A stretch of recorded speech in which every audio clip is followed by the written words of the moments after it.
हाँ तो बाबू आप सभी कैसे हैं? उम्मीद करते हैं आप लोग बढ़िया होंगे। तो इस क्लास में हम बात करने वाले हैं बाबू कक्षा 9 का सामाजिक विज्ञान बाबू। कौन सा? तो विषय सामाजिक विज्ञान बाबू। विषय सामाजिक विज्ञान बाबू। अध्याय बाबू आपका है अध्याय 4 बाबू। कौन सा? तो 4 जल वायु बाबू। क्या? तो जलवायु। ठीक ना बाबू। इसका पूरा क्वेश्चन आंसर हम इस क्लास में देखेंगे बाबू। हाँ तो बाबू हम आपको अभी यही बता देते हैं, बुक से सारा क्वेश्चन हम नोट करके अपना पीडीएफ बना लिए हैं तो ठीक ना, क्योंकि बुक में मतलब कठिनाई करना पड़ता था आप लोगों को देखने में। इसलिए यहाँ पे आपको कोई दिक्कत नहीं होगा बाबू। सेम क्वेश्चन एकदम ए टू जेड क्वेश्चन जितना है बुक में सारा क्वेश्चन हम पीडीएफ बना लिए हैं। तो आप लोग चलिए देखते हैं प्रश्न क्या कहता है। तो पहला है बाबू हमारा सही विकल्प चुनकर लिखे। पहला प्रश्न कह रहा है सही विकल्प चुनकर लिखे। ठीक ना। तो प्रश्न पहला है बाबू, निम्नलिखित में से भारत में अधिकांश तापमान किस स्थान पर होता है? किस स्थान पर बाबू होता है? तो जैसलमेर। कौन सा? तो जैसलमेर बाबू। तो आपको बाबू यहाँ पे उत्तर दिया होगा तो वहाँ पे आपको इस तरह से नोट कर लेना है, ठीक ना। आगे है बाबू प्रश्न दूसरा। प्रश्न दूसरा कह रहा है भारत का नगर जो वृष्टि छाया प्रदेश में पड़ता है वो कौन सा पड़ता है? तो पुणे, जो कि आपके ऑप्शन सो में है बाबू, पुणे। ठीक ना। आपको उत्तर में नोट कर लेना है सो, पुणे। ठीक ना। उसी प्रकार प्रश्न तीसरा है बाबू। प्रश्न तीसरा कह रहा है बाबू आम्रवृष्ट किस राज्य में होता है? किस राज्य में होता है बाबू? तो केरल, जो कि आपके ऑप्शन ओ में है बाबू, केरल। ठीक ना। तो आपको उत्तर में नोट कर लेना है केरल, केरल बाबू। आगे अगला प्रश्न बाबू, आगे है बाबू प्रश्न चौथा कह रहा है दैनिक तापांतर निम्नलिखित में से किस क्षेत्र में सर्वाधिक पाया जाता है? वो किस क्षेत्र में सर्वाधिक पाया जाता है बाबू? तो थर मरुस्थल, जो कि आपके ऑप्शन सो में है बाबू, थर मरुस्थल हो। ठीक ना। तो आपको उत्तर में नोट कर लेना है बाबू, थर मरुस्थल। आगे है बाबू शीतकालीन मानसून वर्षा किस राज्य में नहीं होता है? किस राज्य में नहीं होता है बाबू? तो कर्नाटक में नहीं होता है, जो कि आपके ऑप्शन बो में है बाबू। ठीक ना। तो उत्तर में नोट कर लेना है बाबू, कर्नाटक। आगे है बाबू भारत में न्यूनतम तापमान कहाँ पाया जाता है? कहाँ पाया जाता है बाबू? तो लेह में बाबू। कहाँ? तो लेह में, जो कि आपके ऑप्शन ओ में है बाबू, लेह। आगे देखते हैं बाबू अगला प्रश्न। बाबू अगला प्रश्न कह रहा है भारत में अधिकतम वर्षा वाला स्थल क्या है? कौन सा है बाबू? तो मशीन राम। कौन सा? मानसीन राम बाबू। ठीक ना। उसी प्रकार आगे देखते हैं। आगे है बाबू जेट धाराएं है बाबू, जेट धाराएं है तो क्या है बाबू? तो ऊपरी वायु है बाबू। कौन सा? तो ऊपरी वायु। ठीक ना। तो आगे देखते हैं बाबू, आगे अब है बाबू रिक्त स्थान को पूर्ति कीजिए। प्रश्न दूसरा है बाबू रिक्त स्थान को पूर्ति कीजिए बाबू। ठीक ना। तो अब इसको पूर्ति करेंगे बाबू। तो पहला कह रहा है बाबू मानसून शब्द की उत्पत्ति अरबी भाषा के मौसिक मौसिम शब्द से हुई है बाबू। कौन सा? तो अरबी बाबू। यहाँ पे आपका खाली होगा तो आपको यहाँ पे अरबी भर लेना, ठीक ना। क्या? तो बाबू अरबी। दूसरा प्रश्न कह रहा है बाबू भारत में ग्रीष्मकालीन मानसून के प्रवाह की दिशा बाबू दक्षिण पश्चिम से उत्तर पूर्व है बाबू। क्या? तो दक्षिण पश्चिम से उत्तर पूर्व है बाबू। तो यहाँ पे आपका खाली होगा तो बाबू आपको नोट कर लेना है वहाँ पे दक्षिण पश्चिम से उत्तर पूर्व। ठीक ना। अगला है बाबू भारत में सर्वाधिक वर्षा दक्षिण पश्चिम मानसून से होता है। कहाँ? तो बाबू दक्षिण पश्चिम मानसून से होता है बाबू। यहाँ पे खाली जगह होगा बाबू, आपको नोट कर लेना है दक्षिण पश्चिम। आगे है बाबू भारत के दक्षिण पश्चिम मानसून सबसे पहले केरल तट पर पहुंचता है। कहाँ? तो केरल बाबू। यहाँ पे आपका खाली जगह होगा तो केरल आपको वहाँ पे नोट कर लेना बाबू। ठीक ना। उसी प्रकार आगे है बाबू, आगे है बाबू भारत में अधिकांशतः दक्षिण पश्चिम मानसून से वर्षा होता है। कहाँ? तो बाबू दक्षिण पश्चिम। यहाँ पे खाली होगा बाबू, आपको नोट कर लेना है दक्षिण से पश्चिम बाबू। ठीक ना। आगे देखते हैं, ऊपर करते हैं बाबू इसको हम। आगे है बाबू एक एक विशेष समय में किसी क्षेत्र की वायुमंडलीय अवस्थाओं को मौसम कहते हैं। कहा? तो बाबू यहाँ पे खाली जगह होगा मौसम के पास तो आपको मौसम वहाँ पे भर लेना है, ठीक ना। आगे है बाबू भारतीय मानसून की दोनों शाखाएं गंगा के मैदान में मिलती है। कहाँ? तो गंगा। यहाँ पे आपका खाली जगह होगा बाबू, वहाँ पे गंगा नोट कर लेना है, ठीक ना। उसी प्रकार बाबू ग्रीष्म ऋतु में गरज के साथ पश्चिम बंगाल में रहने वाले वर्षा को काल वैसाखी कहते हैं बाबू। क्या? तो काल वैसाखी। यहाँ पे खाली होगा आपको, अब यहाँ पे काल वैसाखी आपको नोट कर लेना है, ठीक ना। उसी प्रकार है बाबू तमिलनाडु राज्य में मानसून प्रत्याह प्रत्यावर्तन का सर्वाधिक प्रभाव दिखाई देता है बाबू। ठीक ना। तो यहाँ पे खाली जगह होगा बाबू तो आपको तमिलनाडु नोट कर लेना है, ठीक ना। बाबू जहाँ जहाँ पे हम बताएं आपको नोट कर लेना, वहाँ पे आपको खाली जगह जहाँ जहाँ पे है बाबू तो आपको वहाँ पे नोट कर लेना है, ठीक ना। तो अब आगे देखते हैं बाबू। आगे है बाबू प्रश्न नंबर 3। प्रश्न नंबर 3 कह रहा है सत्य असत्य का चयन करें बाबू। क्या तो सत्य असत्य को चयन करना है बाबू, ठीक ना। तो पहला प्रश्न कह रहा है मानसून शब्द की उत्पत्ति अरबी भाषा के मौसमी शब्द से हुई है, तो हाँ हुई है बाबू, तो सत्य हो जाएगा। अगला प्रश्न है मानसून का अर्थ वायु की दिशा में ऋतु के अनुसार परिवर्तन होता है, तो हाँ होता है बाबू, सत्य ये भी है। आगे है बाबू तीसरा, मौसम और जलवायु दोनों के तत्व एक समान नहीं होते हैं, एक समान होते हैं बाबू, यहाँ बोल रहा नहीं होते हैं तो हो जाएगा असत्य बाबू, ठीक ना, असत्य, ठीक ना। उसी प्रकार आगे है बाबू भारतीय द्वीपों पर मानसून की सबसे पहली वर्षा होती है, तो हाँ होती है बाबू, सत्य हो जाएगा, ठीक ना। उसी प्रकार आगे है बाबू छोटे दिन और ठंडी रातों शीत ऋतु को विशेषता विशेषता है बाबू, तो हाँ है, तो सत्य हो जाएगा। आगे है बाबू नदी जलवायु का एक महत्वपूर्ण तत्व है, तो नहीं बाबू, एक महत्वपूर्ण तत्व नहीं है, तो असत्य हो जाएगा बाबू, ठीक ना। उसके बाद है बाबू तटीय प्रदेशों में तापांतर कम होता है, तो हाँ होता है बाबू, तो सत्य हो जाएगा। आगे बाबू ग्रीष्म काल में तिब्बत का पठार ठंडा रहता है, तो हाँ ठंडा नहीं रहता बाबू, ठीक ना। तो यहाँ बोल दिया ठंडा रहता है, तो नहीं रहता है, तो असत्य हो जाएगा। वो यहाँ बोल दिया रहता है बाबू, ठीक ना, तो इसमें नहीं रहता है, तो असत्य हो जाएगा। आगे है बाबू लू शीतकाल में चलने वाली गर्म हवाएं हैं, तो बाबू लू शीतकाल में चलने वाली गर्म हवाएं नहीं है बाबू, तो यहाँ भी लिख दिया है, तो असत्य हो जाएगा बाबू, ठीक ना। क्या तो असत्य हो जाएगा बाबू। जिस प्रकार हम नोट किए बाबू इसी प्रकार आपको भी नोट कर लेना है। सत्य सत्य सत्य सत्य सत्य असत्य सत्य असत्य असत्य बाबू, ठीक ना। तो आगे चलते हैं। आगे है बाबू प्रश्न नंबर 4। प्रश्न नंबर 4 कह रहा है सही जोड़े बनाए। क्या तो सही जोड़े बनाए, ठीक ना। तो खंड को में दिया गया है बाबू पहला फूलों का बौछार, दूसरा मानसून प्रत्यावर्तन, तीसरा बाबू पश्चिम विक्षोभ, चौथा है बाबू काल वैशाखी, पांचवा है बाबू बेबी काइस्ट, छठा है बाबू ठंडी जलधारा, सातवां में देगा बाबू शोभ मंडल, सातवां में देगा बाबू आंध्र प्रदेश, ठीक ना। उसी प्रकार खंड खो में दिया गया है बाबू ओ में सितंबर, बो में पश्चिम बंगाल, सो में कहवा, दो में दक्कन का पठार, ई में बाबू पेरू, फ में बाबू एफ नीनो, यो में बाबू यकवा चक्रवात, रो में बाबू जेट वायु धाराएं बाबू, ठीक ना। तो आपको बाबू जोड़े का उत्तर लिखने यहाँ बोला, ठीक ना, जोड़े का उत्तर लिखने यहाँ बोल रहा है, तो लिख देना एक का सो, दो का ओ, तीन का यो, चार का बो, पाँच का फ, और बाबू छठा में लिखना है ई, और सातवां में र, और बाबू आठवां में द, ठीक ना। तो इसी प्रकार आपको नोट कर लेना है बाबू। देखते आगे क्या है, अगला प्रश्न पे चलते हैं। आगे है बाबू प्रश्न नंबर 5। प्रश्न नंबर 5 कह रहा है एक वाक्य में उत्तर दीजिए, ठीक ना, एक वाक्य में उत्तर देना है बाबू। तो पहला प्रश्न कह रहा है मानसीराम किन गुफाओं के लिए प्रसिद्ध है, किन गुफाओं के लिए प्रसिद्ध है, तो आपको उत्तर में लिखना है अस्टेलेगामाइट एवं अस्टेलेकटाइट गुफाओं के लिए, ठीक ना। उसी प्रकार दूसरा प्रश्न कह रहा है बाबू वर्षण किसे कहते हैं, वर्षण किसे कहते हैं, तो आपको उत्तर में लिखना है वर्षा जल के पृथ्वी पर गिरने की प्रक्रिया को वर्षण कहते हैं बाबू, ठीक ना। बस आपको इतना ही नोट करना है बाबू, वर्षा जल के पृथ्वी पर गिरने की प्रक्रिया बाबू, ठीक ना। ऊपर करते हैं बाबू। प्रश्न तीसरा है बाबू, प्रश्न तीसरा कह रहा है शीतलहर क्या है, शीतलहर क्या है बाबू, तो आपको उत्तर में लिखना है शीत ऋतु की सर्द हवाएं बाबू, शीतलहर है, ठीक ना, शीत ऋतु की सर्द हवाएं शीतलहर, बस आपको इतना नोट करना है शीत ऋतु की सर्द हवाएं, ठीक ना। अगला प्रश्न है महावट किसे कहते हैं, महावट किसे कहते हैं, तो उत्तर में लिखना है उत्तर भारत में शीतकालीन वर्षा बाबू, शीत ना, उत्तर भारत में शीतकालीन वर्षा महावट कहलाता है बाबू, क्या तो महावट कहलाता है, ठीक ना। ऊपर करते हैं। आगे है बाबू, आगे है मानसून वापसी के समय भारत के किस तट पर अधिकतर वर्षा होती है, किस तट पर अधिकतर वर्षा होती है बाबू, तो उत्तर में लिखना है बाबू कैरोमंडल तट पर, क्या तो कैरोमंडल तट पर, ठीक ना।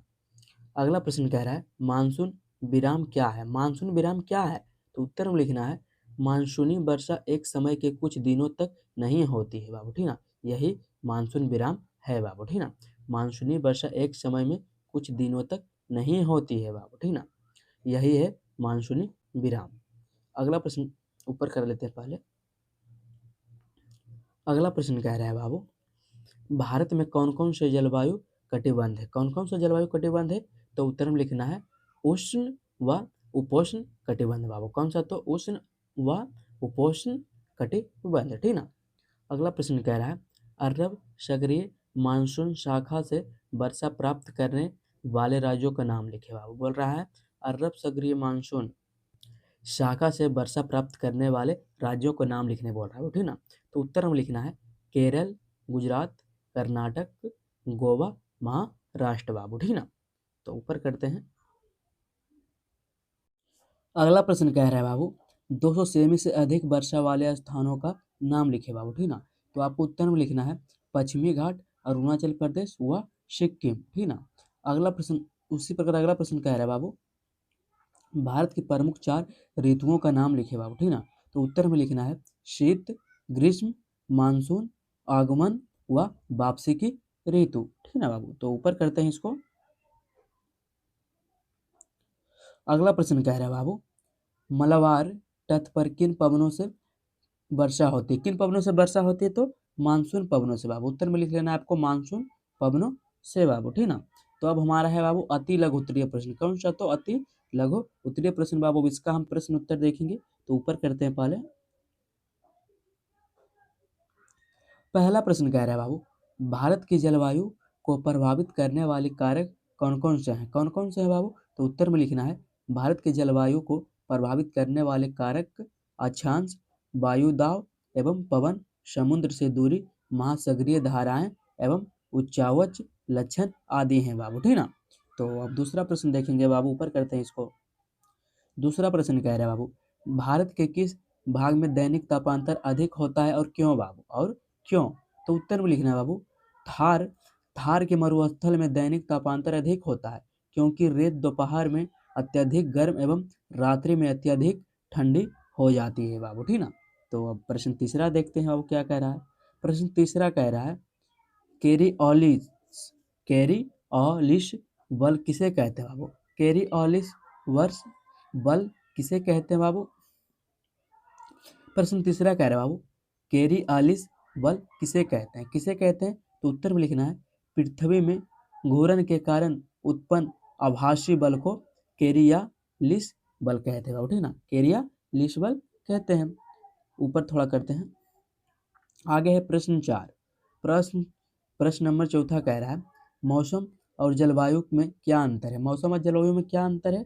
तो उत्तर में लिखना है मौसम एक विशेष समय में एक क्षेत्र के वायुमंडल की अवस्था बताता है जबकि एक विशाल क्षेत्र में लंबे समय अवधि 30 वर्ष से अधिक में मौसम की अवस्थाओं तथा विविधताओं का कुल योग जलवायु कहलाता है बाबू, ठीक ना। यही अंतर है बस, और कोई अंतर नहीं है।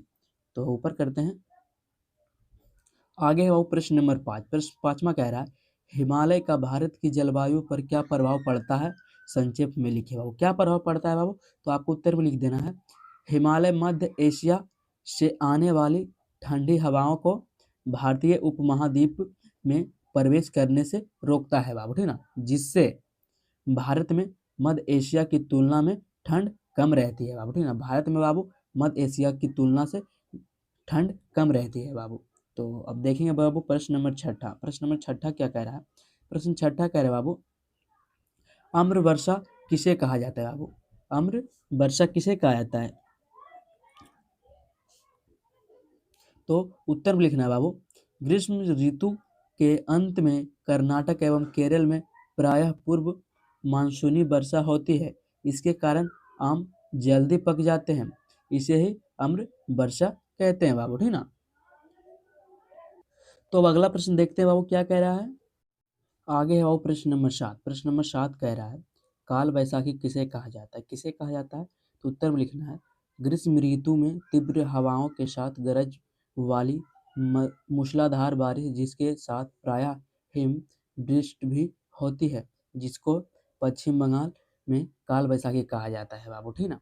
तो अब आगे देखते हैं। आगे हमारा है बाबू अब है बाबू हमारा लघु उत्तरीय प्रश्न, कौन सा, तो लघु उत्तरीय प्रश्न। प्रश्न पहला कह रहा है राजस्थान की जलवायु उष्ण शुष्क होने के क्या कारण है, संक्षेप में लिखे बाबू। तो उत्तर में देना है पहला पॉइंट देकर लिखना है वर्षा औसत वार्षिक वर्षा 25 सेमी से कम होना बाबू, ठीक ना। उसके बाद दूसरा पॉइंट में लिखना है तापमान संपूर्ण क्षेत्र रेगिस्तानी क्षेत्र है, दैनिक तापांतर अत्यधिक होने के कारण चट्टानों का टूटना प्रतिदिन होता है जिससे शुष्कता बनी रहती है बाबू, ठीक ना। तो पहला का आपको उत्तर नोट कर लेना है। ऊपर करते हैं। अब दूसरा प्रश्न देखना है बाबू, मानसून वर्षा की विशेषताएं लिखे बाबू। तो उत्तर में लिखना है मानसूनी वर्षा की विशेषताएं। तो पहला में लिखना है समय एक निश्चित समय अंतराल में होती है, ठीक ना। उसके बाद दूसरा लिखना है वितरण असमान वितरण होता है, किन्हीं क्षेत्र में अत्यधिक, किन्हीं में बहुत कम, ठीक ना। तो दूसरा का भी नोट कर लेना इसी प्रकार। तीसरा प्रश्न कह रहे हैं बाबू, ग्रीष्म काल में प्रायद्वीपीय भारत में तापमान क्यों कम रहा है, कारण लिखें। तो उत्तर में लिखना है ग्रीष्म काल में प्रायद्वीपीय भारत में तापमान कम रहा है क्योंकि यह तीनों ओर समुद्र से घिरा है और समुद्री हवाएं तापमान को संतुलित रखती है। तो पॉइंट में पॉइंट देकर लिखना है। वो पहला पॉइंट में लिखना है चारों ओर सागर का प्रभाव। दूसरा में लिखना है समुद्री हवाओं से तापमान संतुलन रहना। तीसरा में लिखना है भूमि की अपेक्षा जल में तापमान में परिवर्तन धीमा होना बाबू, ठीक ना। तो तीसरा का भी नोट कर लेना है बाबू आपको इसी प्रकार। ऊपर करते हैं। चौथा प्रश्न है बाबू, मानसून मानसून को एक सूत्र में बांधने वाला क्यों समझा जाता है, क्यों समझा जाता है। तो उत्तर में लिखना है मानसून को एक सूत्र में बांधने वाला इसलिए कहा जाता है क्योंकि यह पूरे भारत को एक समान जलवायु से जोड़ता है और देश में अधिकांश भाग में वर्षा लाकर जीवन, कृषि और अर्थव्यवस्था को एक सूत्र में बांध देता है बाबू, ठीक ना। तो चार को भी आपको इसी प्रकार नोट कर लेना बाबू, 4 नंबर का भी उत्तर। पांचवा प्रश्न कह रहा है मालाबार क्षेत्र में ढालू छत वाले मकान क्यों बनाए जाते हैं, कारण लिखे। तो उत्तर में लिखना है मालाबार तट भारतीय उपमहाद्वीप का दक्षिण पश्चिमी तट है। भौगोलिक रूप से इसमें दक्षिणी भारत के सबसे नम क्षेत्र शामिल है क्योंकि पश्चिमी घाट नमी भरी मानसूनी बारिश को रोकते हैं, खासकर इसके पश्चिम की ओर की पहाड़ी ढालनों पर, ठीक ना बाबू। इसी प्रकार नोट कर लेना है। तो अब ऊपर करते हैं बाबू, देखते हैं प्रश्न छठा क्या कह रहा है। प्रश्न नंबर 6 कह रहा है बाबू चक्रवात प्रभावित राज्यों का नाम लिखे हो। चक्रवात प्रभावित राज्यों का नाम लिखे। तो उत्तर में लिखना है भारत में चक्रवात प्रभावित राज्य पश्चिम बंगाल और ओडिशा बाबू, ठीक ना। तो आपको नोट कर लेना है वो प्रश्न छठा का उत्तर भी। प्रश्न सातवां कह रहा है भारत में अधिकतर वर्षा साल के कुछ महीने में ही होती है, कोई 2 कारण लिखे। तो उत्तर में लिखना है भारत में अधिकांश वर्षा कुछ ही महीने में होती है क्योंकि पहला, भारत की वर्षा मुख्य रूप से दक्षिण पश्चिम मानसून पर निर्भर करता है। दूसरा में लिखना है यह मानसूनी हवाएं केवल जून से सितंबर तक सक्रिय रहती है, इसलिए अधिकांश वर्षा इन्हीं महीनों में होती है, ठीक ना। तो अब देखते हैं प्रश्न 8वां, नोट कर लेना आप, 7 नंबर का उत्तर नोट कर लेना बाबू। प्रश्न 8वां कह रहा है उत्तर भारत में पूर्व से पश्चिम की ओर वर्षा की मात्रा क्यों घटी जाती है, क्यों घटती जाती है। तो उत्तर में लिखना है उत्तर भारत में पूर्व से पश्चिम की ओर वर्षा की मात्रा इसलिए घटती जाती है क्योंकि मानसूनी हवाएं बंगाल की खाड़ी से नमी लेकर आती है और पश्चिम की ओर बढ़ते हुए अपनी नमी खो देती है। इस कारण पूर्वी भागों में अधिकांश वर्षा और पश्चिमी भागों में कम वर्षा होती है, ठीक ना। तो इसी प्रकार नोट कर लेना है इसको भी। अब देखते हैं प्रश्न नंबर 9। प्रश्न नंबर 9 कह रहा है भारतीय उपमहाद्वीप में वायु की दिशा में मौसमी परिवर्तन क्यों होता है, क्यों होता है। तो उत्तर में लिखना है भारतीय उपमहाद्वीपीय में वायु की दिशा में मौसमी परिवर्तन स्थल और समुद्र के बीच तापमान व दाब के अंतर के कारण होता है।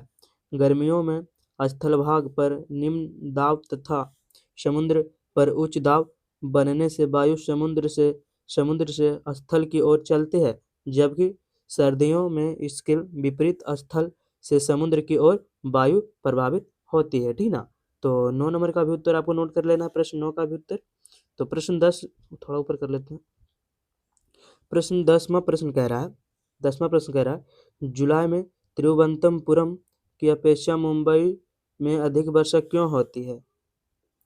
तो उत्तर में आपको लिखना है पूर्व मानसून को अरब सागर शाखा जून के प्रथम सप्ताह में तिरुवनंतपुरम पहुंचती है। यहाँ 10 जून के आसपास मुंबई पहुंचती है, इसलिए तिरुवनंतपुरम में अधिकतर वर्षा जून के महीने में होती है, जबकि मुंबई में अधिकतर वर्षा जुलाई की महीनों में होती है, ठीक ना। तो प्रश्न 10 का भी उत्तर आपको नोट कर लेना है। प्रश्न 11 कह रहा है चेन्नई में दक्षिण पश्चिमी मानसून के द्वारा कम वर्षा क्यों होती है? दक्षिण पश्चिम मानसून के द्वारा कम वर्षा क्यों होती है? तो आपको उत्तर में लिखना है चेन्नई पश्चिमी घाट के विशिष्ट छाया क्षेत्र में तथा पश्चिमी घाट से बहुत दूर स्थित है। अरब सागर शाखा पश्चिम घाट के साथ साथ अत्यधिक वर्षा करती है, जबकि पूर्वी शाखा खाड़ी बंगाल के ऊपर से होते हुए देश के ऊपर पूर्वी भाग से गुजरती है। इसके परिणाम स्वरूप चेन्नई में दक्षिण पश्चिम मानसून के कारण कम वर्षा होती है। बस इसी प्रकार नोट कर लेना है। चलते हैं अगले प्रश्न में, देखते हैं क्या कह रहा है। अगला प्रश्न कह रहा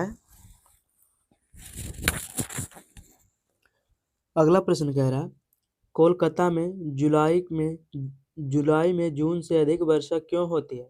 इसके विपरीत शिलांग में जून से जुलाई से अधिक वर्षा क्यों होती है? तो उत्तर में लिखना है दक्षिण पश्चिम मानसून की खाड़ी बंगाल शाखा 1 जून को शिलांग पहुंचाती है। यह धीरे धीरे पश्चिम की ओर बढ़ती है।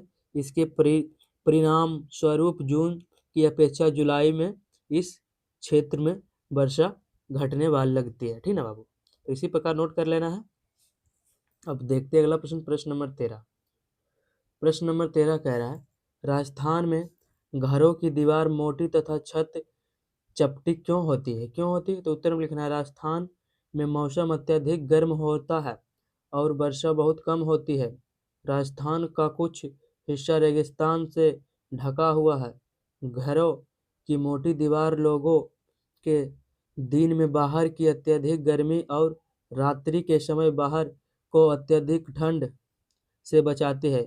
चूँकि राजस्थान में वर्षा बहुत कम होती है, इसलिए वहाँ छतों पर पानी इकट्ठा नहीं होता है और साथ ही यहाँ चपटी छत बनाना भी सरल होता है। ठीक ना? तो इसी प्रकार नोट कर लेना प्रश्न 13 का उत्तर भी।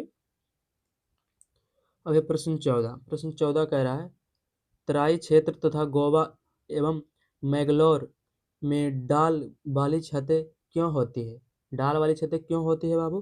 तराई क्षेत्र तथा गोवा एवं मैंगलोर में, तो उत्तर में लिखना है तराई क्षेत्र तथा गोवा एवं मैंगलोर में डाल वाली छतें होती है क्योंकि इन क्षेत्रों में मानसून के दौरान बहुत वर्षण होता है। जब छतें ढलान वाली होती है तो छतों से वर्षा का पानी बाहर नीचे आ जाता है, जहां से वह पानी जमीन के अंदर चला जाता है या इसे भविष्य में प्रयोग के लिए इकट्ठा कर लिया जाता है। ठीक ना? तो अब देखते प्रश्न नंबर 15 क्या कह रहा है। ऊपर कर लेते, पहले पूरा दिखना चाहिए बाबू। प्रश्न 15 कह रहा है तमिलनाडु तट पर शीर्ष ऋतु में वर्षा होने के कारण लिखे। ठीक ना? तो बोल रहा है बाबू तमिलनाडु तट पर शीर्ष ऋतु में वर्षा होने का कारण लिखे। तो उत्तर में लिखना है आपको, पहला पॉइंट देकर लिखना है वो उत्तर पूर्व मानसून पवनें बंगाल की खाड़ी से नमी लेकर तमिलनाडु तट से टकराते हैं। दूसरा में लिखना है बंगाल की खाड़ी में बने चक्रवात वर्षा लाते हैं। तीसरा में लिखना है पूर्वी तटीय स्थिति के कारण ये हवाएं सीधे तमिलनाडु तट पर वर्षा करती है। ठीक ना? तो नोट कर लेना 15 का भी। अब ऊपर करते हैं, देखते प्रश्न नंबर 16 क्या कह रहा है। प्रश्न नंबर 16 कह रहा है बाबू पूर्वी तट के डेल्टा वाले क्षेत्र में प्रायः चक्रवात क्यों आते हैं? तो उत्तर में लिखना है पूर्वी तट के डेल्टा वाले क्षेत्र में प्रायः चक्रवात आने के निम्न कारण। तो उत्तर में लिखना है, पहला लिखना है बाबू, पहला पॉइंट में ये चक्रवात सामान्यतः भारत के पूर्वी तट को पार करते हैं, जिसके कारण व्यापक एवं भारी वर्षा होती है। ठीक ना? दूसरा पॉइंट में लिखना है ये उष्णकटिबंधीय चक्रवात प्रायः विनाशकारी होते हैं। ठीक ना? तीसरा पॉइंट में लिखना है कभी कभी ये चक्रवात उड़ीसा, पश्चिम बंगाल एवं बांग्लादेश के तटीय क्षेत्र में भी पहुंच जाते हैं। ठीक ना? और चौथा पॉइंट में लिखना है, प्रश्न चौथा में लिखना है कारोमंडल तट पर अधिकतर वर्षा इन्हीं चक्रवातों तथा अवदाबों से होता है। ठीक ना? चक्रवातों तथा अवदाबों से होता है बाबू। तो ऊपर करते हैं, देखते हैं अगला प्रश्न बाबू, प्रश्न नंबर 17। प्रश्न नंबर 17 कह रहा है भारत में होने वाली मानसूनी वर्षा एवं उसकी विशेषताएं लिखें। तो उत्तर में लिखना है भारत में होने वाली मानसूनी वर्षा की विशेषताएं। तो पहला पॉइंट में लिखना है जून के प्रारंभ में उत्तरी मैदानों में निम्न दाब की अवस्था 3 हो जाती है, ठीक ना। उसी प्रकार प्रश्न पॉइंट दूसरा में लिखना है ये पवनें तीव्र होते हैं तथा 30 किमी प्रति घंटे के औसत वेग से चलती है। पॉइंट तीसरा में लिखना है दक्षिण पश्चिम मानसून का भारत में अंतर्वाह यहाँ के मौसम को पूरी तरह परिवर्तित कर देती है। मौसम के प्रारंभ में पश्चिम घाट के पवनमुखी भागों में भारी वर्षा लगभग 250 सेमी से अधिक होती है, ठीक ना बाबू। तो इसी प्रकार प्रश्न 17 का उत्तर भी आपको नोट कर लेना है। अब देखते हैं प्रश्न नंबर 18 कह रहा है बाबू तिरुवनंतपुरम तथा शिलोंग में जुलाई की अपेक्षा जून में अधिक वर्षा क्यों होती है। तो उत्तर में लिखना है 1 जून को दक्षिण पश्चिम मानसून तिरुवनंतपुरम तथा शिलोंग पहुंचता है। तिरुवनंतपुरम में वर्षा अरब सागर के कारण जबकि शिलोंग में वर्षा बंगाल की खाड़ी शाखा के कारण होती है। इन क्षेत्रों में बरसात के कारण ये दोनों शाखाएं देश के अन्य भागों में वर्षा करती रहती है। अरब सागर शाखा दक्षिण पश्चिम से उत्तर पूर्व की ओर जबकि बंगाल की खाड़ी शाखा उत्तर पूर्व से उत्तर पश्चिम की ओर जाती है। इसके परिणामस्वरूप जून के बाद के महीने में इन क्षेत्रों में कम वर्षा होती है। तो इसी प्रकार बाबू प्रश्न 18 का भी उत्तर आपको नोट कर लेना है। तो हमारा क्लास यहीं पे खत्म होता है बाबू। अगर चैनल पर नए हैं तो चैनल को सब्सक्राइब कीजिए और वीडियो को लाइक कीजिए, ठीक ना। वीडियो को लाइक कीजिए बाबू और दोस्तों में शेयर कीजिए। तो मिलते हैं कोई दूसरे वीडियो में।